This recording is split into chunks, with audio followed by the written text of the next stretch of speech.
இன்னைக்கு வீடியோவில் இந்த கனகாபர செடிகளை எப்படி விதைகள் மூலமாக வளர்க்குறதுன்னு தான் பார்க்க போகிறோம். வாங்க வீடியோக்குள்ளே போகலாம். ஃப்ரெண்ட்ஸ், இப்போ நீங்கள் பார்த்துட்டு இருக்கிறது கனகாபரம் செடி. இது எல்லாருக்குமே உங்களுக்கு நல்லா தெரிஞ்சது தான். இந்த செடியில் வந்து பூக்கள் பூக்கும்போது அப்பப்போ நம்ம பறிச்சிக்கிட்டே இருக்கணும். அது பறிக்காமல் விட்டோன்னா அந்த இடத்துல விதை வச்சிரும். விதை வைக்க ஆரம்பிச்சதுன்னா பூக்கிறது குறைஞ்சிரும். அதனால் இங்கே பாருங்கள், இந்த மாதிரி பறிக்காமல் பூவை விட்டுட்டோன்னா அந்த இடத்துல இந்த மாதிரி விதைகள் உருவாகும். இங்கே பாருங்கள், இங்கே நல்லா தெரியும்னு நினைக்கிறேன். எல்லாத்துலேயும் இந்த மாதிரி விதைகள் இருக்காது. நம்ம பறிக்காமல் விடுற பூவில் மகரந்த சேர்க்கை நடந்து இந்த மாதிரி விதைகள் உருவாகும். இது வந்து வெறும் ஒரு விதை தான் நம்ம நினைக்கக்கூடாது. இதுக்குள்ளே இன்னும் 4 விதைகள் இருக்கும். அதே மாதிரி இதில் வைக்கிற விதை எல்லாமே முழுசாக நல்லாவும் இருக்காது. ஏன்னா இதில் வந்து சீக்கிரமாக பூச்சி தாக்கம் வந்துடும். அந்த பூச்சிங்க போய் அந்த விதையில் உள்ளே இருக்கிற விதையை எல்லாத்தையும் சாப்பிட்ரும். நம்ம பார்த்து குயிக்காக அந்த விதை முத்தின உடனே நம்ம எடுத்துடணும். நம்ம கலெக்ட் பண்ணி எடுத்துடணும் கையில். இங்கே பாருங்கள், இங்கேயும் விதைகள் இருக்குது. இது எல்லாத்தையும் நான் உங்களுக்கு கலெக்ட் பண்ணிவிட்டு காமிக்கிறேன் எப்படி இருக்குன்னு. பாருங்கள் ஃப்ரெண்ட்ஸ், செடியில் இந்த மாதிரி மடல் மடலாக இருக்கிற இடத்துல தான் விதைகள் இருக்கும். அதை நம்ம கலெக்ட் பண்ணி இங்கே வச்சுருக்கேன் பாருங்கள். இதுதான் அந்த செடியில் இருக்கக்கூடிய விதைகள். இதில் ஒவ்வொன்றுத்துலேயும் 4 விதை இருக்கும். இது வந்து முழுசாக பூச்சி தாக்குதல் எதுவும் இல்லாமல் இருந்தால் 4 விதை இருக்கும். இல்லைன்னா நம்ம அதை உடைச்சி பார்த்தோன்னா தெரியும். அதோட விதைகள் வந்து அதுக்குள்ளே எப்படி இருக்குன்னா அதை காமிக்கிறேன் பாருங்கள். இது வந்து இதுக்கு முன்னாடியே நான் செடியிலேருந்து கலெக்ட் பண்ண விதைகள். இது எல்லாமே பாருங்கள். இதெல்லாம் விதைங்க. இதுதான் விதை. இந்த மாதிரி தான் இருக்கும் இதுக்குள்ளே பாருங்கள்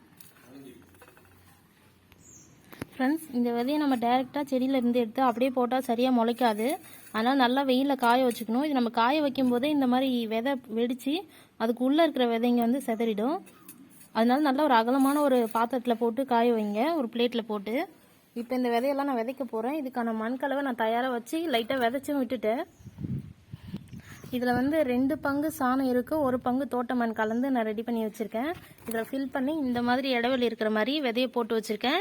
இதே மண் கலவையை மேலே ஒரு லேயர் போட்டு தண்ணி ஊற்றிட்டு ஒரு வாரம் கழித்து இதை நம்ம எப்படி முளைச்சிருக்கு நம்ம பார்க்கலாம். ஃப்ரெண்ட்ஸ், கனகாம்பர செடி விதைங்க போட்டு 1 வாரம் ஆயிடுச்சு. பாருங்கள், எல்லா விதையுமே ரொம்ப அழகாக முளைக்க ஆரம்பிச்சிருச்சு. இன்னும் ஒரு சில விதைகள் பொறுமையாக முளைக்குது. அதுவும் உங்களுக்கு நல்லா தெரியும்னு நினைக்கிறேன் வீடியோவில் பார்க்கும்போது.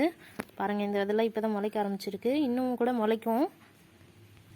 இந்த பாட்டை வந்து நம்ம கொஞ்சம் முளைக்க ஆரம்பிச்சதுக்கப்புறம் கொஞ்சம் வெயில் தெரிகிற மாதிரி இடத்துல நம்ம வைக்கணும்.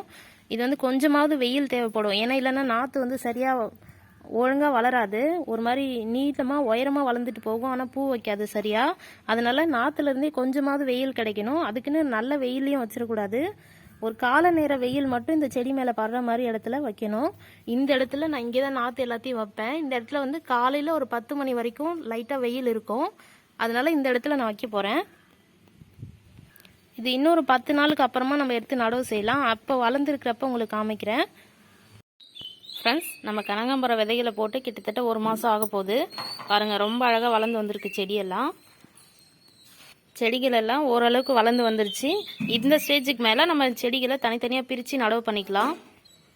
கனகாம்பர செடியை வந்து நடவு செய்யும்போது கொஞ்சம் வெயில் தேவைப்படும். அந்த செடி நல்லா பூக்கணும்னா வெயில் இருக்கிற இடத்துல நடவு பண்ணணும். நிழலான இடத்துல வச்சிடாதீங்க, அப்புறம் சரியாக பூக்காது. செடி மட்டும்தான் பெருசாக வளரும், அப்புறம் பூ பூக்காது. அதனால வெயில தான் நம்ம நடவு செய்யணும். இந்த செடிகள் வந்து சீசன் டைமில் நிறைய பூக்கும். சீசன் இல்லாதப்ப பூத்துட்டு தான் இருக்கும், ஆனால் கொஞ்சம் கம்மியாக பூக்கும்.